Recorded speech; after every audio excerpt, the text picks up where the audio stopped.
The sky over the kingdom of Nachtaris didn't just darken, it bled. Prince Valerius stood atop the spire of skulls, his blade dripping with the ethereal essence of his own kin. He had won the duel against his younger brother, the usurper, but he had underestimated the desperation of the high priests. Therefore, as Valerius raised his sword to claim the crown, the priests didn't bow. They chanted a forbidden paradox. But Valerius was a creature of pride, refusing to retreat. Therefore, the ground beneath him didn't just crack.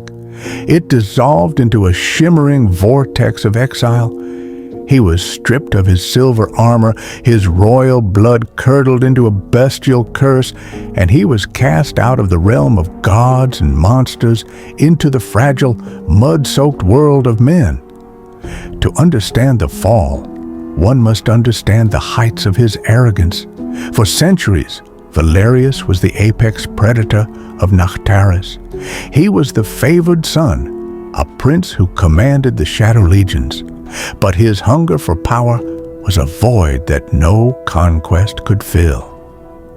Therefore, he began to dabble in the sanguine arts, consuming the souls of his subjects to prolong his youth. This cruelty horrified the Great Council, but they were too terrified of his shadow magic to intervene.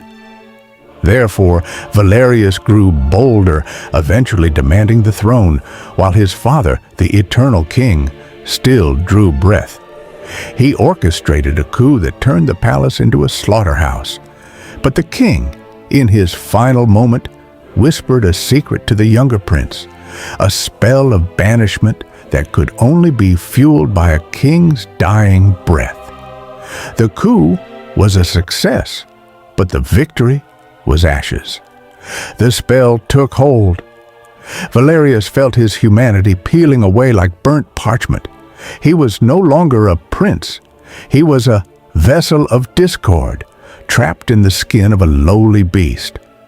Therefore, when he struck the cold, rushing waters of the Oakhaven River in our world, he was a creature of pure, concentrated spite. He was weak, he was starving, but his mind remained that of a conqueror. Therefore, he didn't just wait to die on that riverbank. He waited for a savior, a puppet, someone with a heart soft enough to let a monster through the front door. The welcome, fellow seekers of the shadows, to a tale spun from the tranquil heart of the Whispering Woods. Here, where ancient trees whisper secrets to the wind and the Oakhaven River carves its timeless path, lived Silas and Elena, a couple in their golden years. Silas, 62, a man etched with the wisdom of the earth. Elena, 53, with a warmth that could thaw the deepest winter. Their days were quiet, their children grown and away at boarding school, leaving them to the gentle rhythm of nature. Silas, a creature of habit, found his solace by that very river, his fishing rod an extension of his soul. It was on one such ordinary Tuesday, a day like any other, that the extraordinary unfolded. Near the tangled reeds he saw it, a massive canine unlike any dog he'd ever encountered. Its fur, the color of twilight mist, was matted with river silt, its breath coming in ragged gasps. It looked less like a stray and more like a dethroned monarch, clinging to life. Silas, a man whose heart bled for any creature in distress, couldn't abandon it. He saw only a helpless animal, not the ancient predatory intelligence simmering beneath those clouded eyes. With effort, he managed to get the large dog into his truck, completely unaware that he wasn't offering a lifeline, but opening a door to something far older, far hungrier than a mere stray. Back home, the creature was welcomed.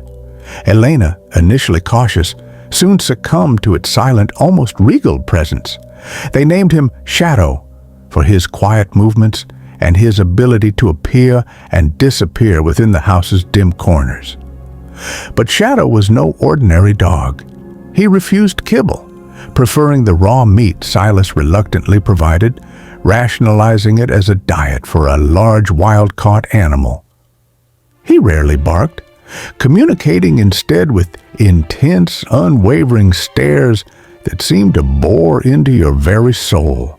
For the first year, Shadow was a phantom, a living shadow among them. He adapted with chilling efficiency. He learned the household routines, the local wildlife paths, the intonations of human speech. He observed, he absorbed, he integrated. He walked with Silas on his fishing trips, a silent, imposing companion. He lay by Elena's feet as she read, his body a comforting weight, his mind a fortress of ancient purpose. He was learning, growing, and biding his time. The insidious part was, they loved him. They truly did. A few months into Shadow's second year with them, a special request came from the children's boarding school. A pet's day was planned, an opportunity for students to share their animal companions. Silas, proud of his majestic, if unusual dog, decided to take Shadow. It was a chance for Shadow to meet the boys, and for the boys to meet their parents' beloved new addition. The school was a hive of activity. Children squealed with delight, dogs barked and wagged. Shadow, however, was different. He didn't bark, he didn't play. He simply stood, a towering figure among the smaller, boisterous pets, his violet eyes taking in everything. The energy of the children, the sense of 100 different lives, the structured environment of learning and confinement. He cataloged it all. The teachers and children were captivated by his serene, almost noble demeanor, mistaking his chilling observation for gentle patience. Our boys, thrilled to see their parents and their imposing new pet, showered Shadow with affection. For the first time, Shadow felt the touch of his future prey. As Shadow approached the 2-year mark with Silas and Elena, the subtle cracks in his canine facade began to appear. He was no longer a puppy or even a young adult dog. His true nature, long suppressed, was asserting itself. The initial signs were almost imperceptible, easily dismissed by a couple who loved their unusual pet. The first sign was the silence. The small forest creatures, once abundant around their home, vanished. The melodic bird song near the house faded into an eerie quiet. Then came the unnatural stillness in the air, a chilling weight that descended as dusk fell, especially when Shadow was near. Silas, once robust, began to experience a profound fatigue. His skin, once ruddy from the sun, grew pale, almost translucent. Elena noticed small, unexplainable bruises appearing on his arms and neck, like tiny, faded fingerprints. She dismissed them as the clumsiness of an aging man, or perhaps a minor vitamin deficiency. But they were something far more sinister. They were the first sips, and then the true horror began to manifest. One morning, Elena found a deer carcass in their cellar, not just killed, but drained of blood, its flesh expertly, unnaturally stripped clean. It was a professional kill, a ritualistic act that spoke of ancient hunger, not animal instinct. And when she looked up, her blood ran cold.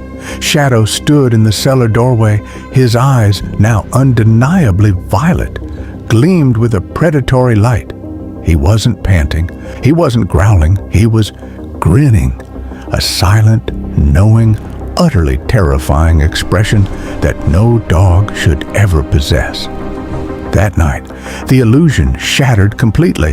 The creature they had called Shadow stood before Silas and Elena, no longer a dog.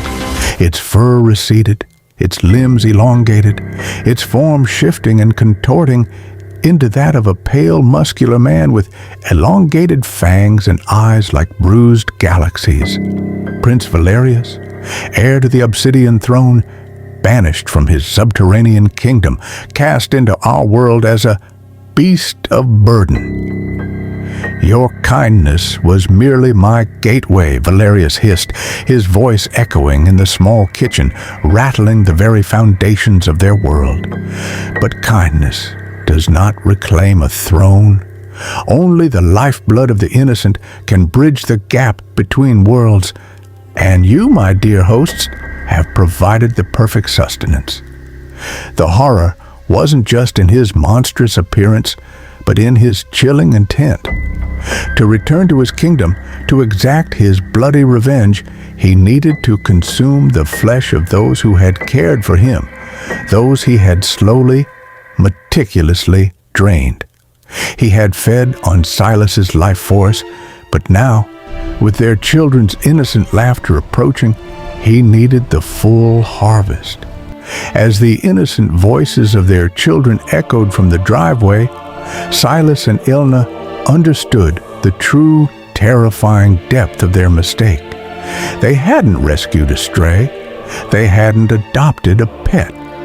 They had invited a vampiric wolf prince into their home, into their lives, and now into a banquet where their own family was the main course. The front door creaked open, and the last sound they heard was their children's happy shouts before being swallowed by an ancient, insatiable